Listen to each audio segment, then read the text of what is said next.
Hello everyone. Start करते हैं 9th class के सिविक्स के चैप्टर 1 से, जिसमें हम लोग पढ़ेंगे कि what is democracy and why democracy. Basically पहले पार्ट में जो इस वीडियो में कवर मैं करूंगी 1.1, इसमें हम लोग पढ़ने वाले हैं कि डेमोक्रेसी होता क्या है। ठीक है, you have learn about different forms of government, यानी आपने पिछली क्लास में अलग अलग फॉर्म ऑफ गवर्नमेंट के बारे में पढ़ लिया है।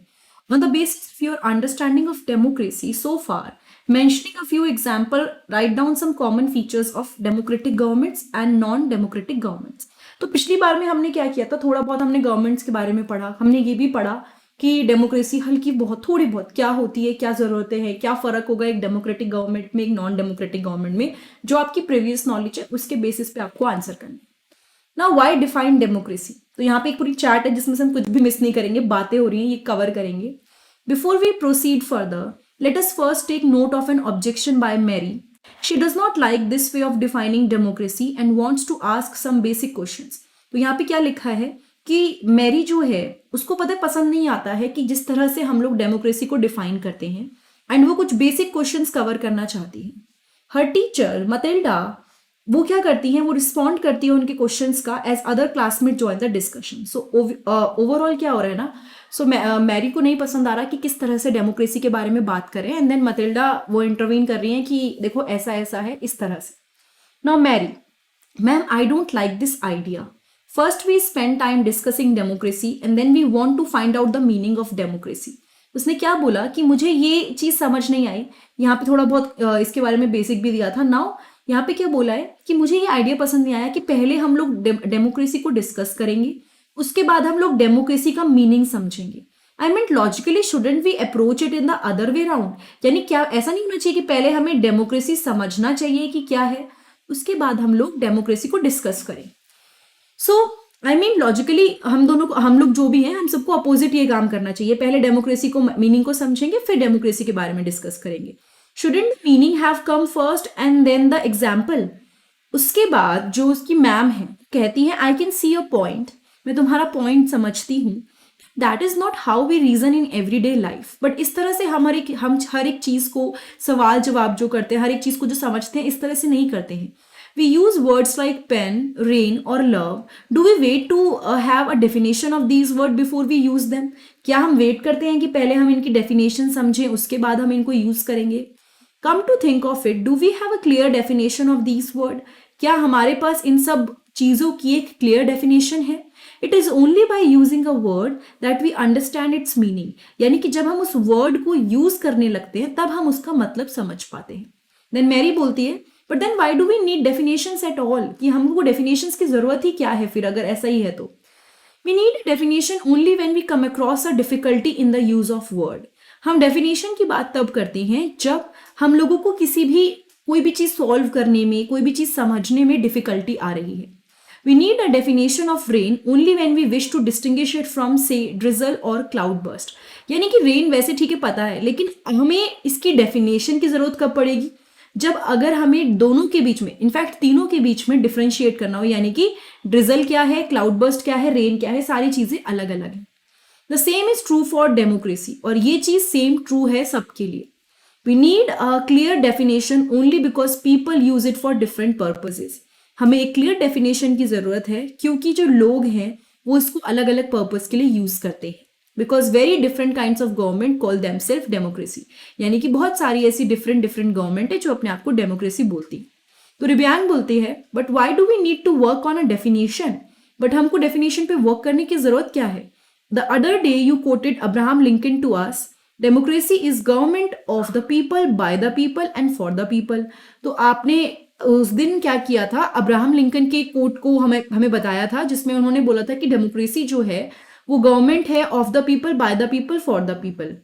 We in Meghalaya always ruled our self, that is accepted by everyone, why do we need to change that. यानी कि हम जो मेघालय में जो हैं, हमेशा हम लोग क्या करते हैं, अपने आप ही रूल करते हैं, हमें इसको, सबने इस चीज को एक्सेप्ट भी किया हुआ है, इसको चेंज करने की जरूरत क्या है? तो उसके बाद मैम बोलती हैं I am not saying we need to change it, मैं ये नहीं कह रही कि हमें इसको चेंज करने की जरूरत है। I to find this definition very beautiful, मुझे भी ये डेफिनेशन बहुत अच्छी लगती है, but we don't know if this is the best way of defining unless we think it about ourself. We must not accept something just because it is famous, just because everyone accepts it. Basically हमें कोई भी चीज को accept नहीं करना चाहिए क्योंकि सारे लोग उस चीज को मान रहे हैं. That is not the correct way. Then Yolanda बोलती है, can I suggest something? We don't need to look for any definition. I read somewhere that the word democracy comes from a Greek word demokratia. In Greek, demos means people and kratia means rule.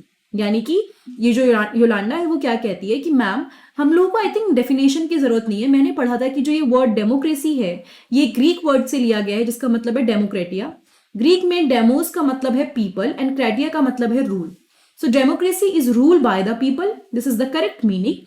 Where is the need to debate? यही इसका मतलब है democracy का कि rule जो लोग करें, मतलब लोगों के हाथ में रूल हो, एंड यही इसका करेक्ट मीनिंग है. तो हमें डिबेट करने की जरूरत क्या है? मैडम बोलती है, this is also a very helpful way of thinking about this matter. ये भी एक बहुत अच्छा वे है इस बारे में सोचने का. I would just say that this does not always work. यानी कि ये हमेशा काम नहीं करता है. A word does not remain tied to its origin. यानी कि वर्ड हमेशा जहां से ओरिजिनेट हुआ है वो अपने ओरिजिन से नहीं हमेशा जुड़ा रहता है. Just think of computers. Originally they were used for computing, that is to say calculating. यानी कि जब स्टार्ट किया गया था तो कंप्यूटर का जो पहला काम था वो कैलकुलेशन था. तो अगर आज के जमाने के हिसाब से देखें तो ऐसा तो नहीं है कि जिस बेसिक पर्पज से उसको स्टार्ट किया गया था वही फंक्शन है. There were a very powerful calculator. Sorry, these were very powerful calculator. यानी कि जो कंप्यूटर आज हम यूज कर रहे हैं ये बहुत ही पावरफुल कैलकुलेटर्स थे. But nowadays very few people use computer for computing sums. आजकल बहुत ही कम लोग यूज करते हैं कंप्यूटर को कंप्यूट करने के लिए. वो उसको राइटिंग के लिए, डिजाइनिंग के लिए, म्यूजिक सुनने के लिए, मूवीज देखने के लिए, इन सब के लिए यूज करते हैं. वर्ड सेम रहता है बट हमेशा उसका मीनिंग चेंज होता रहता है with time. In that case it is not very useful to look at the origin of a word. ऐसे केस में ये बहुत यूजफुल नहीं है कि हम उसके ओरिजिन ऑफ द वर्ड को देखें. ठीक है कि भाई ओरिजिन यहां से हुआ तो यही एक्सेप्ट कर लेते हैं. मैरी बोलती है, ma'am so basically what you are saying is there is no shortcuts to our thinking about the matter ourselves. We have to think about its meaning and evolve a definition. यानी इसने क्या बोला कि basically जो भी हम बातें कर रहे हैं, जो भी चीजें, कोई शॉर्टकट नहीं है हमारी थिंकिंग के लिए. हमें उस चीज के बारे में सोचना पड़ेगा और उसके बारे में एक डेफिनेशन बनानी पड़ेगी. फिर मैम बोलती है, you got me right, let us get on with it now. मतलब अब स्टार्ट करते हैं. So now we are going to study about few of the things, but एक सिंपल डेफिनेशंस की बात करते हैं, डेफिनेशन की. Let us get back to our discussion on similarity and differences among government that are called democracies. Now हम लोग क्या पढ़ेंगे? हम लोग पढ़ेंगे किसी चीज की सिमिलैरिटी और डिफरेंसेस जो गवर्नमेंट के बीच में दिखने को मिलती है, जिसको हम बोलते हैं democracies. One simple factor common to all democracy is the government is chosen by the people. जब हम लोग डेमोक्रेसी वर्ड यूज करते हैं ये इंडिकेट करता है कि डेमोक्रेसी में जो गवर्नमेंट है वो लोगों ने चूज की है. It is chosen bye the people. We could thus start with a simple definition. हम एकदम सिंपल डेफिनेशन से स्टार्ट कर सकते हैं. Democracy is a form of government in which the rulers are elected by the people. यानी democracy क्या है? ये एक ऐसी गवर्नमेंट की फॉर्म है जिसमें जो रूलर्स हैं उनको कौन सेलेक्ट करेगा? उनको सेलेक्ट करेंगे लोग. ठीक है, this is a useful starting point. ये बहुत ही यूजफुल स्टार्टिंग पॉइंट है. This definition allow us to separate democracy from form of government that are clearly not democratic. ये एकदम स्टार्टिंग के लिए अच्छा है. और सबसे इंपॉर्टेंट चीज, अगर आपको पता है ऐसी कंट्रीज या ऐसे लोग जो डेमोक्रेसी को फॉलो नहीं करते हैं तो आप ऑटोमेटिकली दोनों के बीच में डिफरेंस बता पाओगे केवल इस बात से. ठीक है, तो जहां पे लोग सेलेक्ट नहीं कर रहे हैं गवर्नमेंट को, इसका मतलब वो डेमोक्रेसी नहीं है. The army rulers of Myanmar were not elected by the people. यानी कि जो म्यांमार के आर्मी रूलर्स थे उनको लोगों ने इलेक्ट नहीं किया था. Those who happened to be in the control of the army became the rulers of the country. यानी कि जो लोग आर्मी को कंट्रोल कर रहे थे, आर्मी से रिलेटेड थे बहुत ज्यादा, वो कंट्री के रूलर बन गए. ठीक है, पीपल हैड नो से इन दिस डिसीजन. लोगों का कोई योगदान नहीं था इस डिसीजन में कि भाई वहां पे हमारी मर्जी चली नहीं चली, कुछ नहीं चली. वहां पे जो भी आर्मी से रिलेटेड थे, जिनका उस पर कंट्रोल था, वो सब रूलर बन गए. Dictators like Pinochet, that is Chile, ये चिले के बारे में बता रहे हैं, are not elected by the people. वहां पे लोग इलेक्ट नहीं करते हैं, ऐसे में डिक्टेटर भी बोला जाता है. इसके बारे में बाद में पढ़ेंगे. This also applies to monarchies. The king of Saudi Arabia rule not because the people have chosen them to do so. यानी कि जो किंग है सऊदी अरेबिया के, वो रूल करते हैं इसलिए नहीं कि लोगों ने उनको चूज किया है, बट इसीलिए क्योंकि वो रॉयल फैमिली में पैदा हुए थे. This simple definition is not adequate. ये एक छोटी सी डेफिनेशन जो हमने पढ़ी ये सफिशिएंट नहीं है. इससे हमें क्या पता चलेगा, it remind us that democracy is people rule. इससे हमें ये पता चल रहा है कि लोगों का रूल होता है डेमोक्रेसी में। But if we use this definition in an unthinking manner, we would end up calling almost every government that hold an election a democracy. यानी कि अगर हम इसको ऐसे रफली यूज कर दें, स्टेटमेंट को हम बोले कि जहां पे लोग चूज करते हैं वो क्या कहते हैं, डेमोक्रेसी है। लेकिन इस तरह से क्या होगा ना, कोई भी ऐसी कंट्री, कोई भी ऐसी जगह जहां पे लोग दूसरों को चूज कर रहे हैं, अगर हम ऐसी जगह पे देखेंगे तो हमें हर एक ऐसी जगह जहां पे लोगों ने लीडर्स को चूज किया, हमें डेमोक्रेसी लगेगी। इसी रीजन से ये वाली स्टेटमेंट इनफ नहीं है। That would be very misleading, बहुत गलत हो जाएगा, क्योंकि ऐसा नहीं है कि जहां लोग चूज कर रहे हैं हर जगह डेमोक्रेसी है। देयर आर सेवरल फैक्टर्स जो हमें दिमाग में रखने हैं। As we shall find out in chapter 3rd, every government in contemporary world wants to be called a democracy even if it is not. यानी कि हम लोगों ने पढ़ा है कि जो कंट्रीज हैं मोस्टली सब चाहती है कि अपने आप को डेमोक्रेसी बुलाएं, इवन वो डेमोक्रेसी नहीं है। That is why we need to carefully distinguish between a government that is a democracy and one that pretends to be one. यानी हमें समझ में आए कि एक्चुअल एक गवर्नमेंट है वो डेमोक्रेसी, और जो नहीं है, जो सिर्फ प्रिटेंड कर रही है, वो दोनों के बीच में क्या डिफरेंस है। We can do so by understanding each word in this definition carefully and spelling out the features of a democratic government. हम ये कर सकते हैं अगर हम लोग हर एक वर्ड को अच्छे से समझें, हर एक डेफिनेशन को समझें, और स्पेशली हम फीचर्स को समझ जाएं जो जो डेमोक्रेटिक गवर्नमेंट के होते हैं। ठीक है, नाउ इसके बाद में जो फीचर्स ऑफ डेमोक्रेसी है वो नेक्स्ट पार्ट में पढ़ाऊंगी। नाउ यहाँ पे क्या लिखा हुआ है, यहाँ पे जो ये फोटो है ये कुछ डिपिक्ट कर रही है, कुछ चीज शो कर रही है।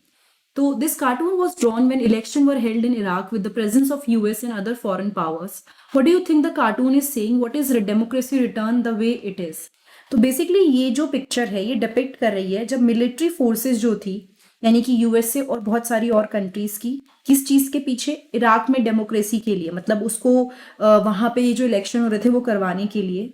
और यहाँ पे जो ये एम है ये रिप्रेजेंट कर रहा है कि जो आर्मी है उसका क्या रोल था। ठीक है, the role of army in bringing democracy in Iraq. तो इस फोटो में वही चीज दिखा रखी है। सो आई गेस ये आपको थोड़ा बहुत आइडिया हो गया होगा, ये भी पढ़ लेते हैं थोड़ा बहुत से। रिबियान went back home and collected some more famous quotation on democracy. This time she did not mention the names of the people who said or wrote this. She wants you to read these and comment on how good or useful these thoughts are. तो ये कुछ thoughts हैं जो democracy से related हैं। Now इस पूरे chapter को और पूरी सिविक्स को मैं अलग अलग पार्ट्स में कवर करने वाली हूँ। तो ये पहला पार्ट था जिसमें मैंने 1.1 में पूरा फर्स्ट पार्ट कवर किया है लाइन टू लाइन। बाकी आपको जितनी भी वीडियोज हैं वो आपको 9th सिविक्स की प्लेलिस्ट में मिल जाएंगी पार्ट टू पार्ट। ठीक है, सो बाकी वीडियोस देखने के लिए आप मेरे चैनल पे जाके जो प्लेलिस्ट है उसको चेक कर सकते हैं। And I see you next time in the next video. And most importantly, अगर वीडियो में कुछ भी समझ में आया हो तो प्लीज़ चैनल को सब्सक्राइब जरूर कीजिएगा। Thank you so much.